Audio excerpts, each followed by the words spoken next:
laakiin in la baro askariga waxa uu dhimanayo inay tahay wadaniyad iyo wadankiisa wax ka weyn waxa uu yaqaan inay tahay kadib markii ay caddaatay beentii iyo propagandadii ay bumbuunin jireen mucaaradkii ka soo horjeeday madaxweynihii xilka ka degay Maxamed Cabdullaahi Farmaajo oo ahayd in ciidamadii Soomaaliyeed ee loo qaaday dalkaasi Eritrea la geliyay dagaal gobolka Tigray ee ay isticmaaleen dowladda Itoobiya iyo dowladda Eritrea si ay uga adkaadaan maamulka Tigray. siyaasiyiin badan uu ka mid yahay Mahad Salaad, Fiqi, Xasan Sheekh Maxamuud oo hadda ah madaxweynaha dowladda federaalka Soomaaliya, Cabdiraxmaan Cabdishakuur ayaa shirar badan ay qabteen kaga dhawaaqay in ciidamadaas qaar la dilay, qaarna la dhaawacay, qaarna ba lahayn meel ay jaan iyo cirib dhigeen. waxaa la diyaariyay hooyooyin badan oo ka yimid kaamamka barakacayaasha lagana dhigay hooyooyinka dhalay ciidamada Soomaaliya ku tababaranaya Eritrea kadib markii loo qeybiyay lacago laguna amray inay ooyaan kana soo muuqdaan baraha bulshada ayaa lagu dacaayay xukuumadii hore Maxamed Cabdullaahi Farmaajo. madaxweyne Maxamed Cabdullaahi Farmaajo ayaa arintani hadda ka soo hadlay, sheegayna inuu markasta ku faraxsan yahay ciidamo Soomaaliyeed oo u soo tababarta inay dalkooda kala wareegaan ajaanibta ama shisheeyaha gacanta ku haya amniga dowladda Soomaaliya.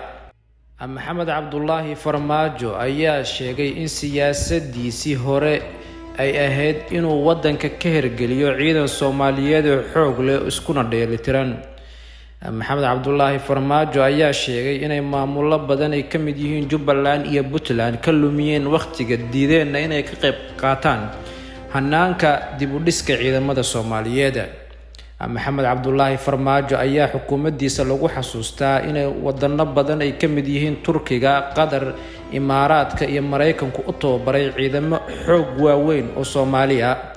ciidamadan ayaa leh awood ay kula wareegi karaan dalka Soomaaliya, laakiin weli aanan marin hanaankii World Bank-gu ku siin jiray ciidamada Soomaaliya lacagta. reer galbeedka ayaa aaminsan in la siiyo ciidamada Amisom calaa askari mushahar gaaraya $1,200 halka ciidamada Soomaaliyana aysan wax budget aysan ku bixin. arrintan ayaa siyaasiyiin badan oo muwaadiniin Soomaaliya oo ku xeel dheer siyaasadda ku sheegeen in lagu dilayo hanka ummadda Soomaaliyeed. United Nations ama qaramada midoobay ee taageera ciidamada Amisom ee hadda la baxay ATMIS way awoodaan inay taageerada ay siiyaan Amisom mid lamida siiyaan ciidamada dowladda Soomaaliya, laakiin taas maba rabaan oo ka soo horjeedaan ayuu yiri siyaasigani.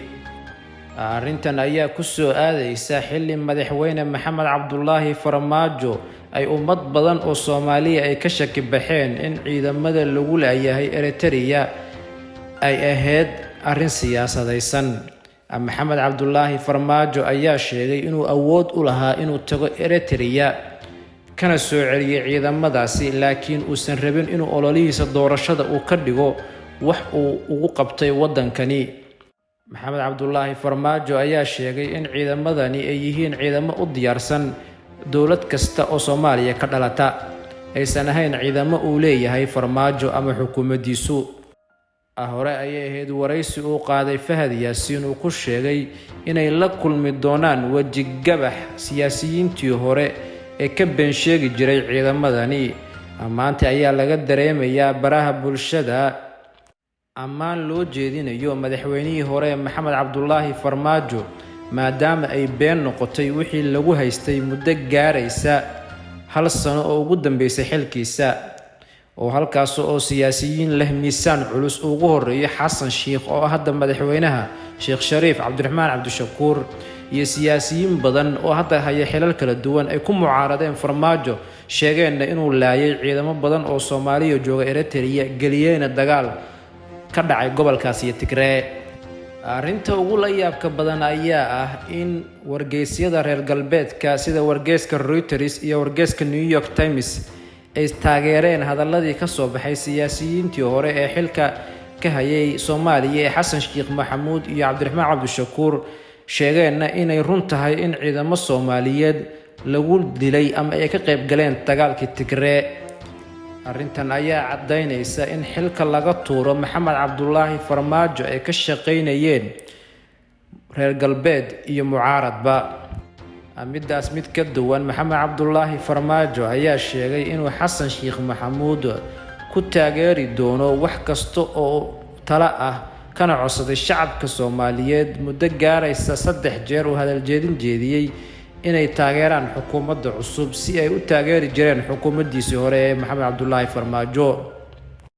wadayaal waa naga intaas warkeena maanta. fadlan haddaad kanaalkeena ku cusub tahay nagu soo biir, subscribe-na noo saar si aad ula socoto wararka warkan xiga. mahadsanidin.